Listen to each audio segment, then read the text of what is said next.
All right, so on to the next one here. If we're doing all right on that. Any questions on any of that stuff that you're turning in? We doing okay?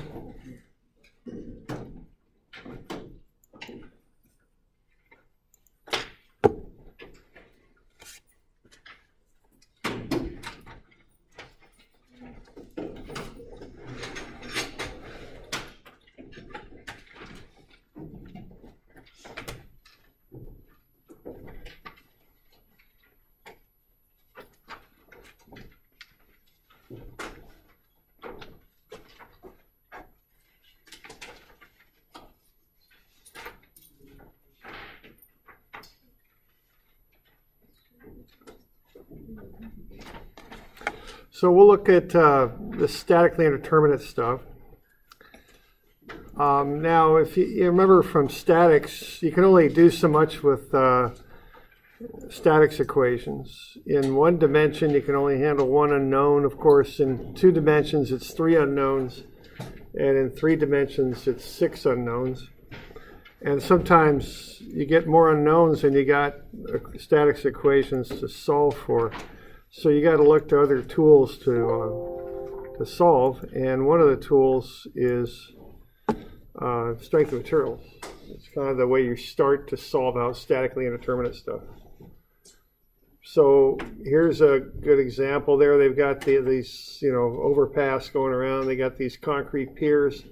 They've got rebar embedded in them. Concrete, you add rebar to give it kind of a framework to adhere to. You also use rebar to absorb the tensile stress because concrete doesn't handle tension very well. So that's 2 reasons to add rebar to concrete. Now, what rebar is a mild steel that's formed into long, thin bars, and then it's got kind of a spiral. I guess it's a spiral kind of pattern there to help the concrete adhere a little better. I don't know if I got a picture of rebar anywhere or not, but I don't. But it's not with me anyway. Just long, thin bars. You call out rebar by number. So a number 6 rebar. What that is, the number is a number of 8s in the diameter. So a number 6 rebar would be 3/4 inch diameter. Okay. And it's just real low-grade steel, stretchy and ductile, that has kind of a pattern on the exterior so the concrete will adhere to it. So you add these bars to concrete to give it tensile strength and to give it something to adhere to, kind of a formwork. All right, so if you take one of these piers and you load it, what's going to happen here is you're going to have the concrete pushing up, but you're also going to have the rebar pushing up. So that's going to be statically indeterminate. So you need some means to work through that and to figure out what the forces are in the concrete and in the steel so that you can design them. And statics alone isn't going to help you figure that out. So what you do here is you include some strength of materials also, because what we can do here is figure out the deformations of the statics and the concrete. And if you can get some sort of relationship between the deformations, you can use this strength of materials equation here to focus on the load. Okay, so you can pick up a second equation using strengths. And actually you can take this out a lot further by using energy methods, which we may or may not get to this term, where you can solve things that are quite statically indeterminate by using work energy methods, actually, when you get into the more advanced version of this stuff. So let's have a look at an example here, 220. So we've got something kind of similar. It's not rebar, but it's a concrete, a steel tube that's been filled with concrete. That's actually a fairly common way to do a column. So we've got an 18-inch by 18-inch steel tube, and it's made of 1-inch thick steel. So what you do there, you take that 1-inch steel and bend it into that square pattern there. And we're going to apply 70,000 pounds to it. We'll assume we got a cap or something on that so the 70,000 pounds gets spread through the concrete and the steel.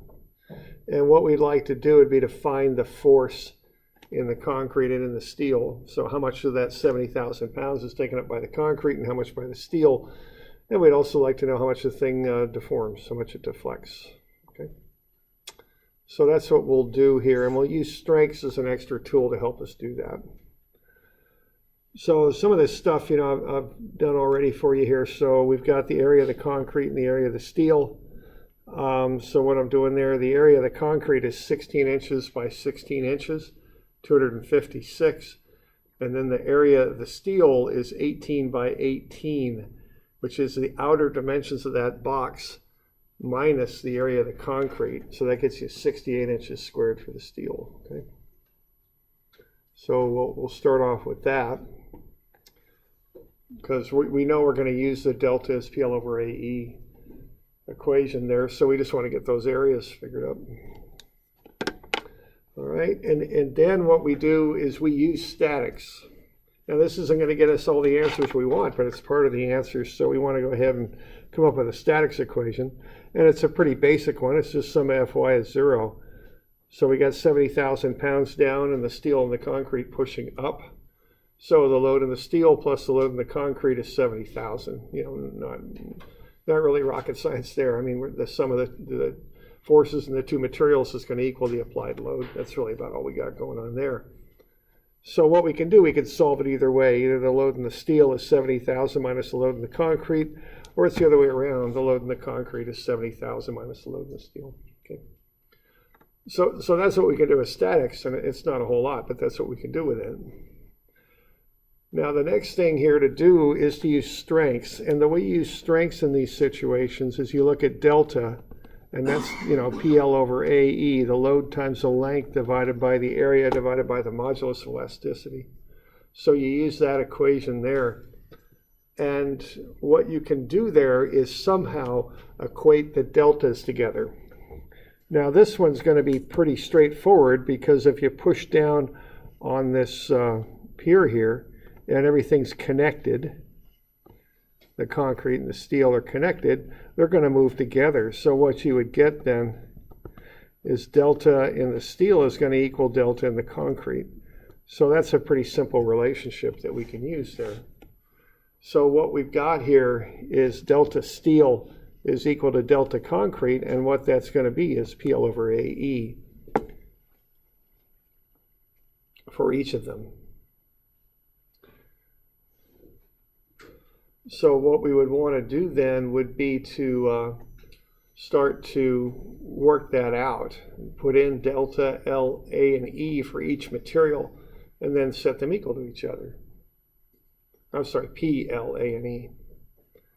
Okay. So that'd be the next thing to do here, would be to work on that, okay? So we got the load in the steel times 30 inches, which is its length, divided by its area, divided by its modulus, 29 times 10 to the 6th. That's a very common modulus for structural steel. Okay, and that's all in inches and pounds, all that stuff. And that's delta, and that's going to equal the delta in the concrete, which is the load in the concrete times 30 inches divided by 256, which is the area, divided by 18 times 10 to the 6th, which is the modulus for concrete, or for this concrete here. So what we get out of that is 0.0152 times the load in the steel is equal to 0.0651 times the load in the concrete. So there's our equation number 2. So we got two unknowns and two equations. So that's something you can do with strengths, is you can equate deltas together, and in so doing you can then equate the loads together. And you can get a second equation to figure stuff out with statically indeterminate problems.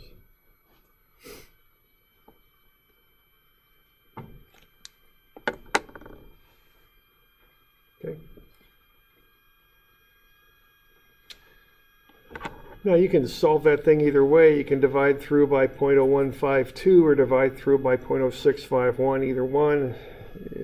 Here we get dividing through by 0.0152, we get the load in the steel is 4.28 times the load in the concrete, or you can take the inverse of that and get the load in the concrete is 0.234 times the load in the steel. So you could do it either way, okay?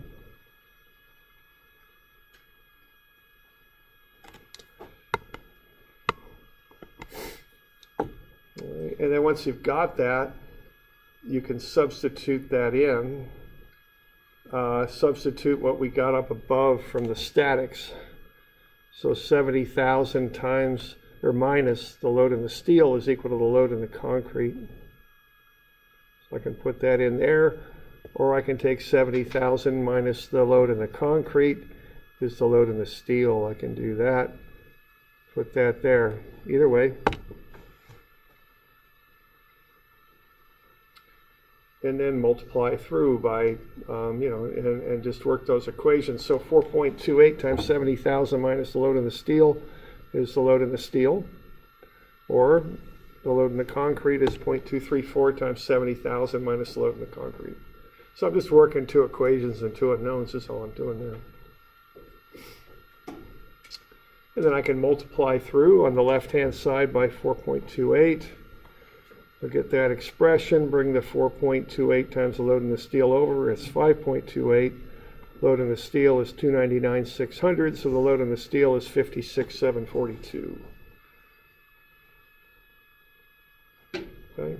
Or I can work it over here and multiply that 0.234 through the expression. I get 16,354 minus 0.234 load in the concrete is the load in the concrete. Bring the 0.234 PC over. 1.234 times PC is 16,354. Solving that, I get the load in the concrete is 13,258. So when I add the two together, I get the applied load at 70,000. So it looks like I didn't make any errors there. So really you only had to solve one side or the other and then take 70,000 minus that,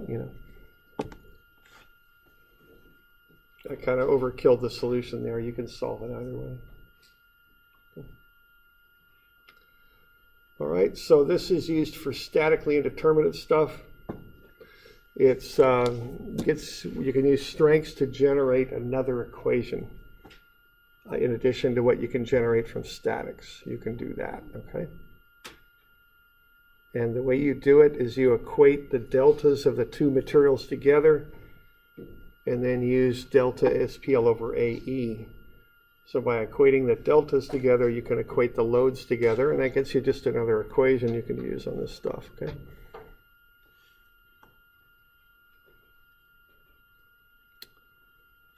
You got any questions on that stuff? Doing right?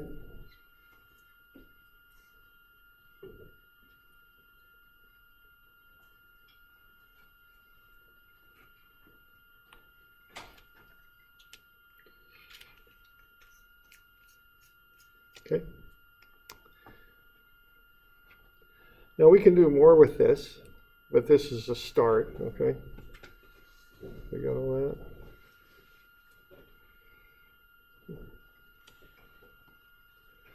All right, now we could also find the stress, take the load and divide it by the area of each material and you'll get the stress, so that's sigma. So sigma for the steel is P over A, take the load in the steel divided by the area of the steel, and that'll get you the stress. You can also get the load in the stress in the concrete, load in the concrete divided by its area.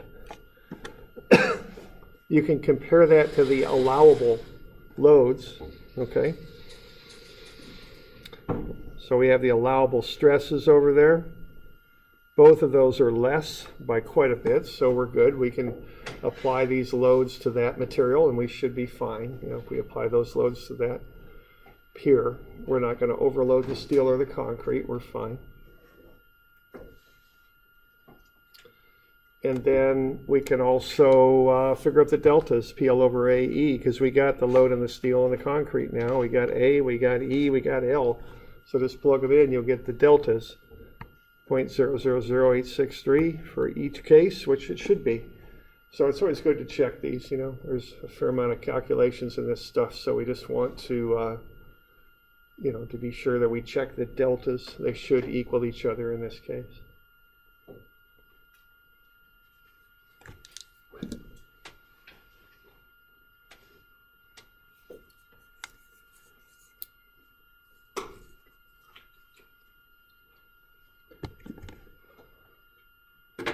Got any questions on that?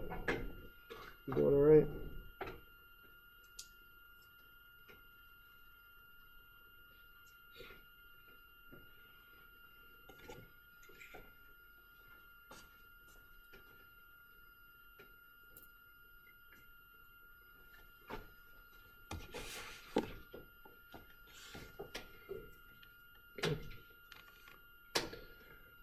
Right, so that's the basic idea there.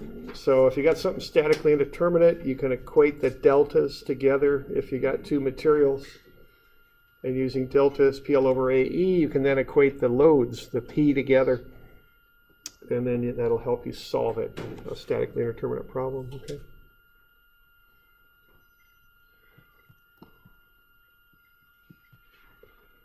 All right, why don't we solve something a little bit more statically indeterminate?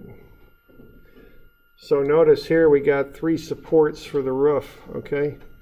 That's one too many because with our 3 equations of statics, our sum of fx equation really isn't going to do too much for us. So using statics, you know, may not be able to solve that one out. There might be some tricks you could use to solve it out, but you know, classically speaking, you couldn't really solve that thing out. There's one support too many. So this one will get a little bit more complicated, so let's have a look at 240. So I don't have a gas station roof here. I got something a little bit more complicated, but it's the same idea there. 3 supports there down below. One too many to solve with statics. Now we got a hydraulic press here. We're going to push down with 320,000 newtons. And we got 3 supports there that are going to support it. A, B, and E, F, which are both the same size and shape and material and all that. And then we got a bigger support in the middle, longer and has a bigger cross section too. All right. And then we've also got another little thing going on here where we got a little extension on that press at 2.1 centimeters that sticks out there in the middle. Okay. So why don't we go ahead and find the area of those shafts there, pi r squared for both. And then let's do some statics and some statics on that. So why don't you do that and figure out, just get a sum of Fy as 0 equation on that thing. And let's get a sum of MC equation on that thing and see what that leads us to assume. Okay, so we're going to run 2 statics equations this time. So why don't you just work those out and see what you get to.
So I just do the statics first on this, just to kind of get that set up.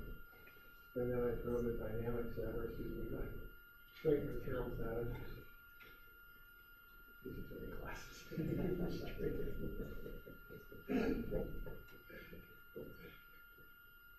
That's the one for dynamics. Yes, you could, I'm not quite sure.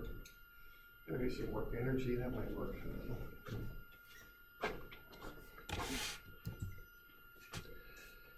Okay, so nothing too dramatic here. We just get the sum of the three supports is 320,000.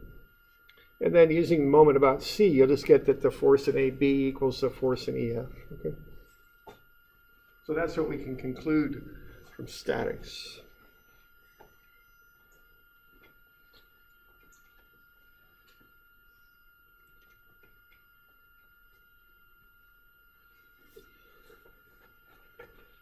So we're good with that? We got any questions on that? Just some basic assumptions there. Nothing much. I mean, it's just the sum of the three. It's going to be 320,000. That's what you're pushing down with. And then it's all symmetrical. So the load in AB will equal the load in EF. Okay. Okay. Now the next thing to do on this is to look at the strength of materials, because what you got there, you got three unknowns, but only two equations. It's just not enough to do it. Okay. So you need another one.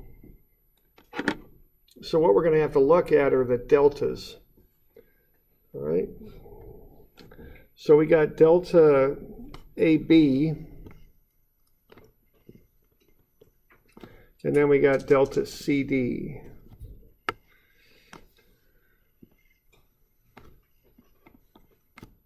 Now, how do they relate to each other? What's going on there? I mean, we got to relate these things together. How do we do it?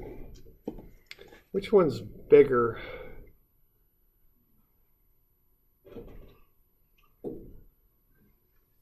Which one's going to have more deformation?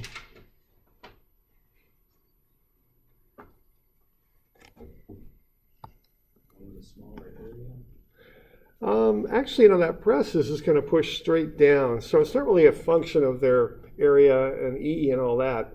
It's more a function of just the geometry there, Yeah, DC. CD is going to have more because it's got that extension on there.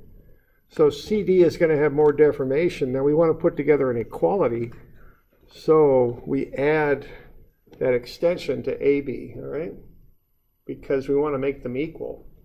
CD is bigger than AB, so to put an equal sign in there, I'm going to add the 2.1 centimeters, and I'm going to be a little conscientious there, not to use centimeters, but meters, okay? Because, I want to stay in standard units for that. So there you go. So that's how I relate them together, okay? Because I want to make them equal. CD is bigger than AB, so to make them equal, I'll add the 0.021 to AB. That way they'll be equal, okay? So on the previous one, it was just pretty straight up. We just got delta of the steel was delta of the concrete. But on this one, it's not quite so straight up. We have to look at it. And normally it's just a geometric analysis of some type. Have a look and, figure out how the geometry relates. So that's what I would come up with, okay? So delta AB plus 0.021 is delta CD. That's what I've got. Again, I got that converted the centimeters into meters is what I did. Okay, and then now I could have used delta AB or delta EF. I just used one or the other because I know delta AB and delta EF are going to be the same because the loads in them are going to be the same. So, okay. So then I do my delta as PL over AE thing. So I got PAB times its length, which is 1.2 meters, divided by 0.00503, which is the area, divided by its modulus. Then I got to put that plus 0.021 in there. And looks like I forgot an equal sign in there, didn't I? I'll just kind of sneak it in there. So that equals the other side. PCD times 1.8 times its area, 0.01131 divided by 780 times 10 to the 6. Okay.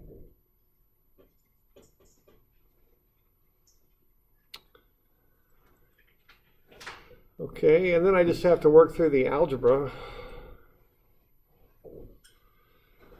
Now Now, sometimes when I'm looking at that, I go, oh, I could just cancel out the 780 times 10 to the 6, but that ain't going to work, is it?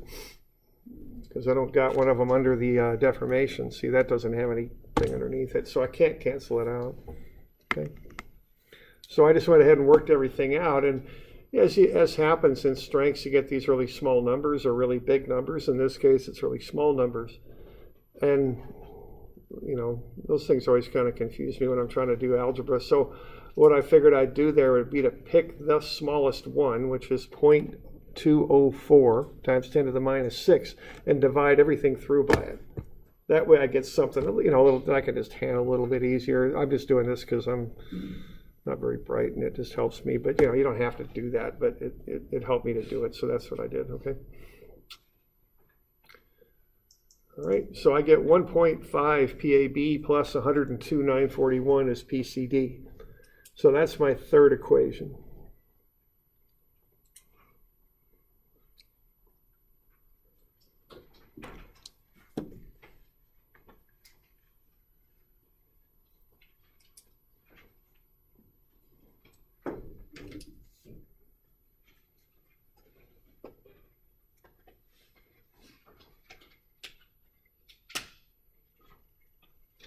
So we're doing all right with that. So see, this one isn't quite as simple as delta AB as delta CD. They're not. They're different. So you gotta look at the geometry and kind of figure out, you know, what you're trying to do on these. Okay.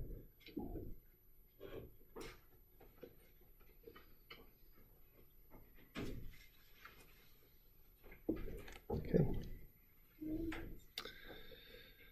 All right, and then once I've got that, I've got three equations now with three unknowns, so it's just a matter of working through the algebra to solve it. I know that PCD is 1.5 PAB plus 102,941, and I know that PAB in equation 1 plus PEF, but PAB and PEF are the same, so I'll call them both PAB. And then plus PCD, which is equal to this expression over here on the left. 1.5 PAB plus 102,941, summing up those three different forces, which I have all expressed as PAB now, is 320,000. Collect terms, so 3.5 PAB plus 102,941 is 320,000. Okay. And then subtract the 102,941 and divide by 3.5, and I get the loads for PAB and PEF. 62,017. Okay. So that's the loads on the two little columns there on the sides. Okay, and then you want to find the stress there. Why don't you find the stress for those things? Just to be sure we know how to do that. So that, again, that's that Greek letter sigma. That one's kind of hard to remember. You kind of see how that turned into an S, I guess. I don't know. I don't know if you guys still do cursive in school. There we go. Looks a little bit like more like a cursive S. I don't know.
All right with that one?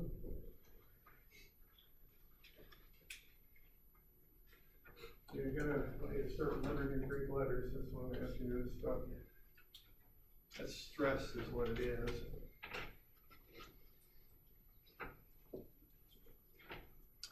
So you just take the force over the area. And I think we already calculated the area, so just go ahead and do that. So 12.3 megapascals. We all right with that? Okay.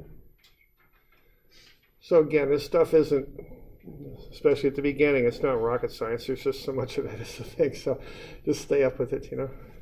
Just know what stress is and know that Greek letter and that it means stress and that you just divide it by the area of the cross-sectional area. That's all you got to do. All right. Questions on that? All right. And then we know that the sum of the three loads is 320,000. We've got AB and EF is just equal to AB, so they're the same, 62017. So we can solve for PCD. It's 195,966. Okay.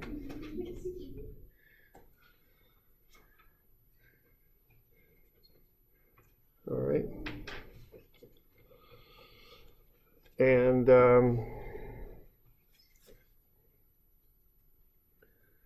we're good. And so there you go. So then you got PCD. And then once you've got that, you can find the stress in CD, and you can also find the deltas. Okay. So the stress in CD will just be the load over the area. So 195,966 divided by the area.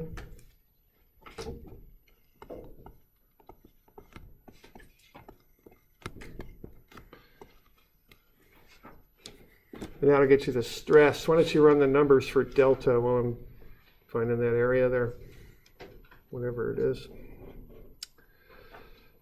01131.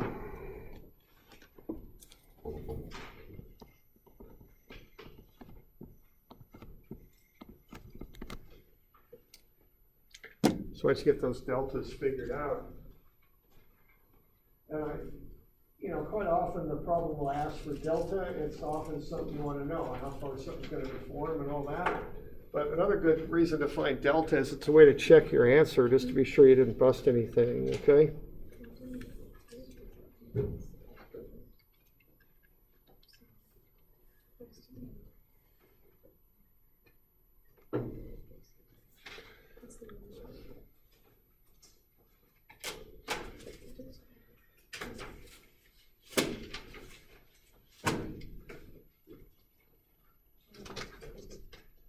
And you get those blue formula sheets when you take a test, so it's not a bad idea just to have them out while you're in class here. That way if I ask you stuff, you get used to looking on it and knowing where to look for stuff. That's not a bad idea, really.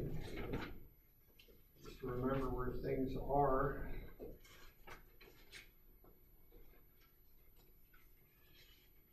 They have a thing called the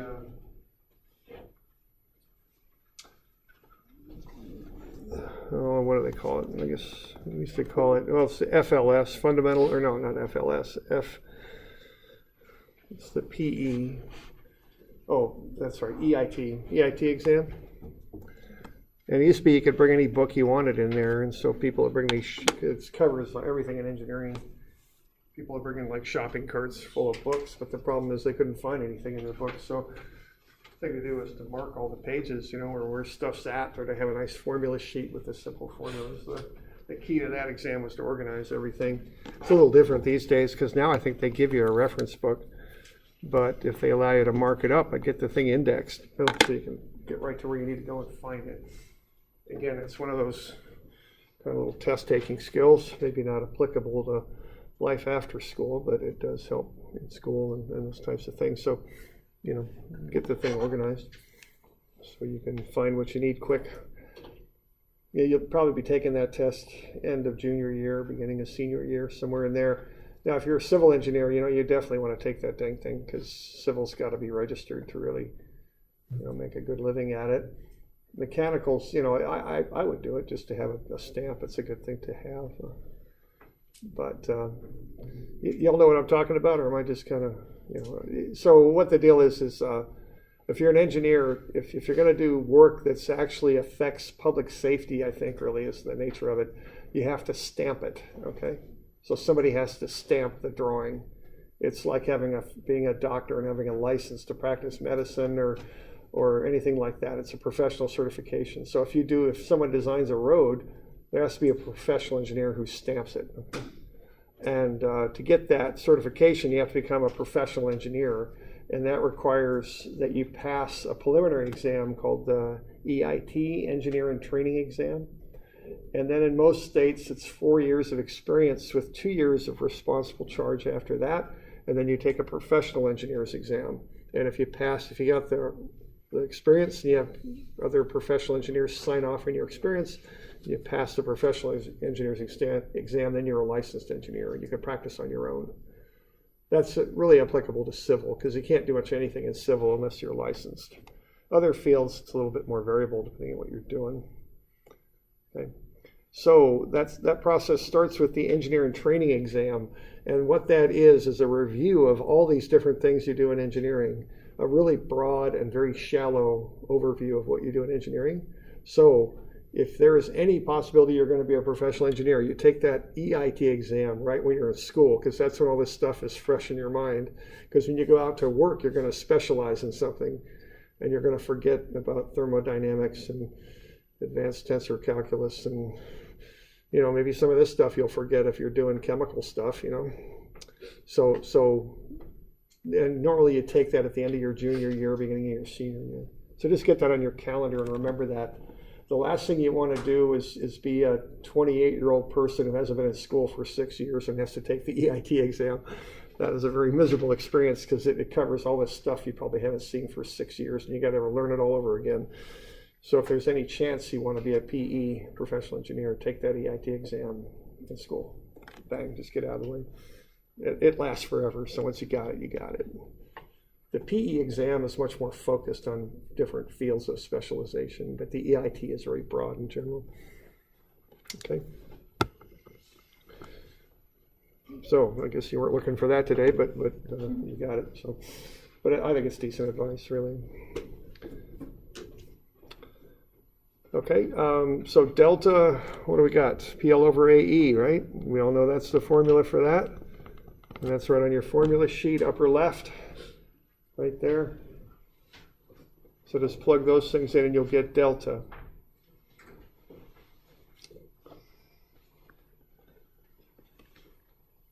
And check out and see what you got for delta when you do it, okay?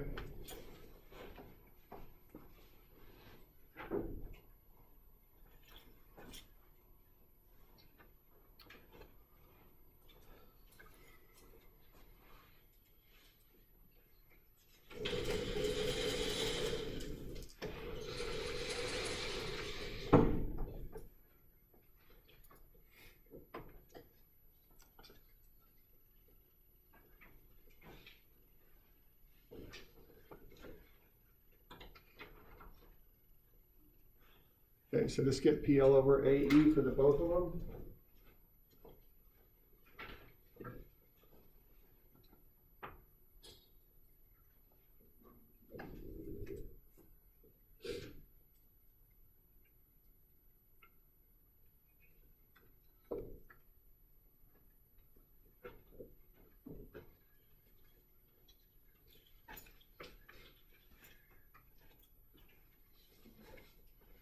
Yeah. Is it really necessary to get that first CD, the deformation of CD, if we already knew the... You know the other? Yeah, if we already knew. Yeah, it's not. So it depends on the situation. I mean, I like to use this for a check, so I calculate them both independently and I make sure, you know, they've got the right offset.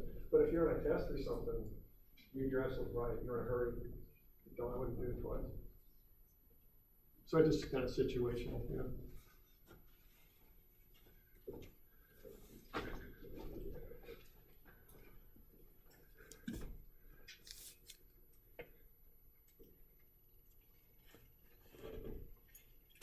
But that is something about strength of materials, just lots of calculations. I mean, it's a little, takes a little time sometimes. Okay. So when I got my deltas, I got 1.9 centimeters, 0.019 meters. You're calculating deltas in meters, and then 0.04 meters. And they're 2.1 centimeters difference, and which is what they're supposed to be. So that worked out. See, that's independent. I'm getting those deltas based on the loads. Okay. And so then I can come back after I've done that and say, oh yeah, you know, CD and EF or CD and AB are supposed to be 2.1 centimeters different, and they are. So my loads are good. You know, that's a check. That's an independent check. That's what that is. Okay.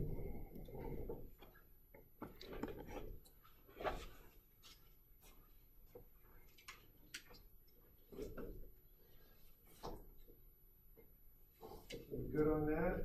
Any questions?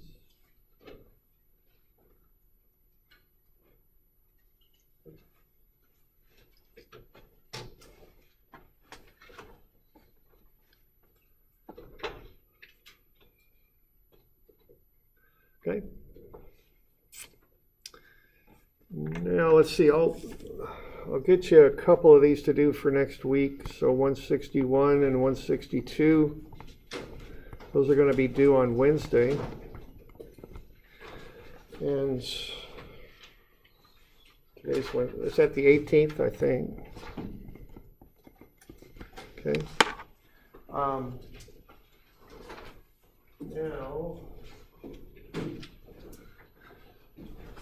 Now I want to just show you, give you a little bit of a hint on 162. That's on page 7. Now what we got on 162 is we got like a kind of a cantilever. It's a pin joint kind of extension. Yeah, it looks like that in dark blue there. We've got a stiff bar. The bar itself won't bend, but it can rotate about A. And then it's got 2 hangers on it. And what we're going to do is apply that load on the end. And what we want to find out here is some information about the hangers. Okay, so we want to know about those 2 hangers at B and C. Now what's going to happen when you apply that load is that bar is going to rotate about A. Okay, just a little bit. Now of course these are engineering materials, so it's not going to rotate that much, but it'll rotate a little bit. Now that's going to be a rotation, but what we want to do is use that to figure out the relationship between delta B and delta C. Okay. Now you can model a rotation if the angle's small, and I don't really know what the definition of small is, but I'm very confident this will meet it. Small is probably 5 degrees or less, something like that, 5 or 10. If you've got a situation like you see on the top, you can model it like you see on the bottom. You can turn it into a right triangle. And that should help you to find the deltas for B and C there, okay?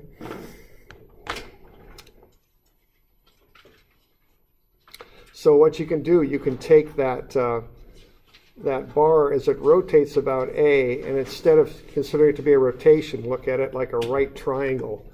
And then kind of use a similar triangle approach to get to those delta B and delta C that you'll need to solve that thing, okay? So that's what you'd want to be doing on that. And that's a good little trick you can use in a lot of situations.